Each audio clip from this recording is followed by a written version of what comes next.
Wireman second year.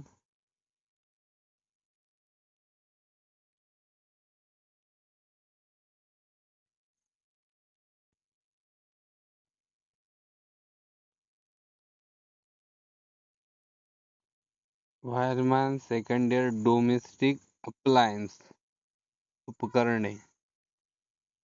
मागच्या वेळेस domestic application असा काहीतरी शब्द वापरला होता. डोमेस्टिक अप्लायन्स म्हणजे घरगुती उपकरणे. त्याच्यातले हा 25 प्रश्न.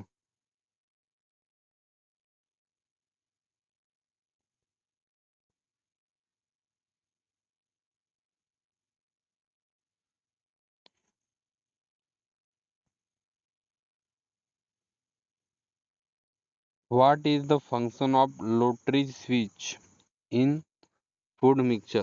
फूड मिक्सचर मध्ये रोटरी स्विचचा काय असते? तर जे रोटरी स्विच असते ते वेग निवडते, म्हणजे त्याला सिलेक्शन करण्याचे काम करते. सिंगल फॅन मधील किती वाइंडिंग असतात? तर सिंगल फॅन मध्ये 2 वाइंडिंग असतात, एक स्टार्टिंग वाइंडिंग आणि एक running winding. Option C is correct. 2. रेफ्रिजरेटरच्या पंपिंग क्रिया प्रदान करण्यासाठी रेफ्रिजरेटरचा कोणता भाग वापरला जातो? तर त्या ह्या करण्यासाठी आपण कंडेन्सरचा वापर करतो. कंप्रेसरचा वापर करतो. कंप्रेसरचा वापर आपण रेफ्रिजरेटरच्या पंपिंग क्रिया प्रदान करण्यासाठी होतो. सेमी ऑटोमॅटिक वॉशिंग मशीन मध्ये कोणत्या प्रकारची मोटर वापरली जाते? तर सेमी ऑटोमॅटिक वॉशिंग मशीन मध्ये आपण कॅपॅसिटर स्टार इंडक्शन रन मोटरचा वापर करत असतो. कॅपॅसिटर स्टार इंडक्शन रन मोटरचा वापर हा सेमी ऑटोमॅटिक वॉशिंग मशीन मध्ये केला जातो. एसी सतत चालू असण्याचे कारण काय आहे? पण कूलिंग इफेक्ट नाही. एसी सतत चालू आहे परंतु कूलिंगच नाही होत आहे, तर त्याचं कारण असं आहे की पुअर कंडिशनच्या कारण रेफ्रिजरेटर नाही चालेल. तर रेफ्रिजरेटर हा लीक झाल्यामुळे एसी सप्लाय चालू असताना सुद्धा काम नाही. हा जो आहे हा इलेक्ट्रिकल फॅन रेग्युलेटर आहे. Electronic fan regulator. हा जो एक्स म्हणून चिन्हांकित आहे हा कंप्रेसर आहे.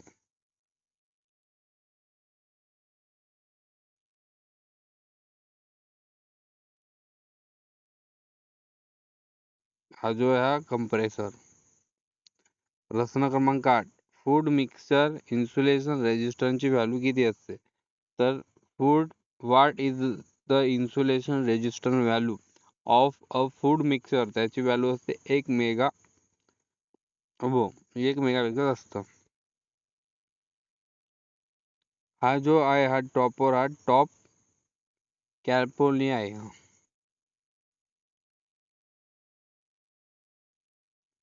Speed in a food mixer, हा फूड मिक्सरचा वेग किती असते? 3000 ते 14000 RPM एवढा फूड मिक्सरचा वेग असतो.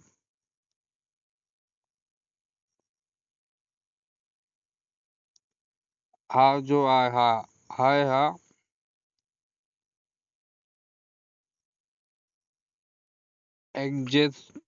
अँजी टेस्टिंग वेन्स.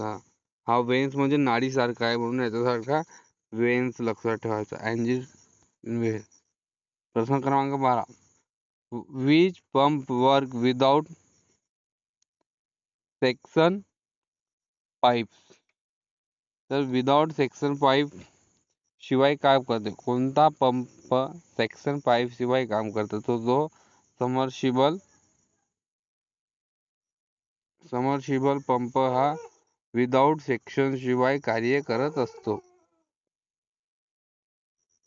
रेफ्रिजरेटर द्वारा वाहून नेणारा उष्णता टाकून टाकण्यासाठी रेफ्रिजरेटरला कोणता भाग वापरला जातो? तर तेव्हा आपण कंडेन्सर वापरला जातो.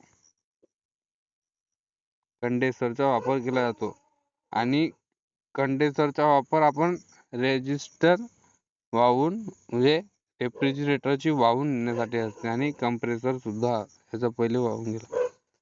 फूड मिक्सर अधूनमधून चालतात. प्रश्न क्रमांक 14. फूड मिक्सर मधून चालतात तर त्यात काय दोष असणार? तर त्याचे एक दोष असा की त्याचे जे ब्रश असतात ते ब्रश जाळल्यामुळे ते फूड मिक्सर अधूनमधून चालता चालता बंद होते. हा जो आहे ओव्हरलोड रिले हा एक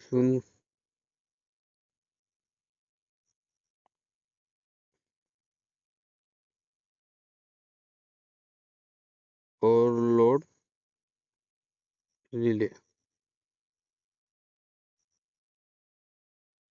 टेबल फॅन मध्ये कोणत्या प्रकारची बेरिंग असते? तर टेबल फॅन मध्ये स्लीव्ह प्रकारची बेरिंग असते.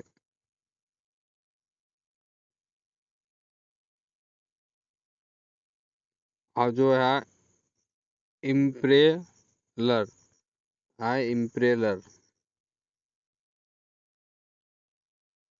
प्रश्न क्रमांक 18. रेफ्रिजरेटर मधून जास्त दव होण्याचे कारण काय आहे?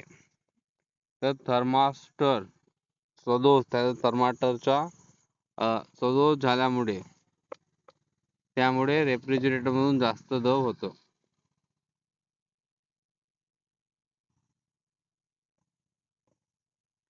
मायक्रो प्रोसेसर सक्षम प्रोसेसर कोणत्या प्रकारच्या वॉशिंग मशीन मध्ये काम करते? तर तो ऑटोमॅटिक वॉशिंग मशीन मध्ये काम करत असते.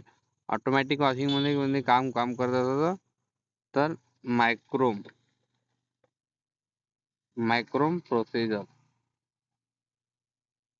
मायक्रोम प्रोसेसर हा वॉशिंग मशीन ऑटोमॅटिक म्हणजे आपोआप गंध आणि थंड होते. विंडो एअर कंडिशन मध्ये कंप्रेसर मोटरसाठी कोणती सुरक्षा वापरली जाते? तर त्यात ओव्हरलोड पासून प्रोटेक्शन व्हावं यासाठी विंडो एअर कंडिशन मध्ये कंप्रेसर मोटरीसाठी सुरक्षा वापरली जाते.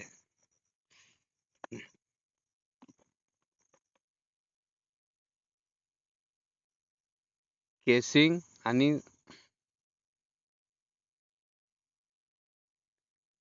सॅक्सन पाइपिंग शिवाय पंप सुरू झाल्यास त्याच्यात पाइपिंग सुरू झाल्यास काय परिणाम होणार? तर ते पाणी पोहोचणार नाही. जोपर्यंत आपण केसिंग आणि सॅक्सन प्रोसिजिंग म्हणजे त्यांना प्रोसेसिंग करणार नाही तोपर्यंत पाणी पोहोचणार नाही.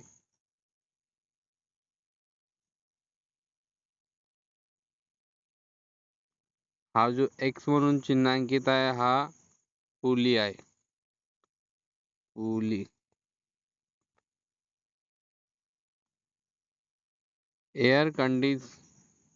एअर कंडिशनिंग सिस्टम मध्ये कंप्रेसरचा हेतू काय असते? तर कंप्रेसरचा हेतू हा असते की हे सिस्टम भोवती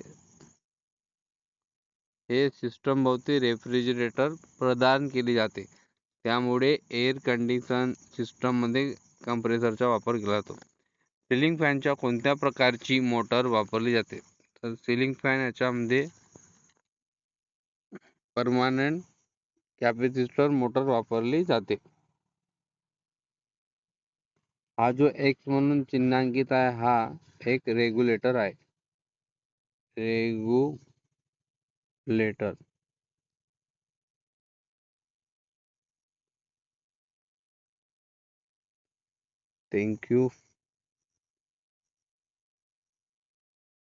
थँक यू फॉर अटेन्शन.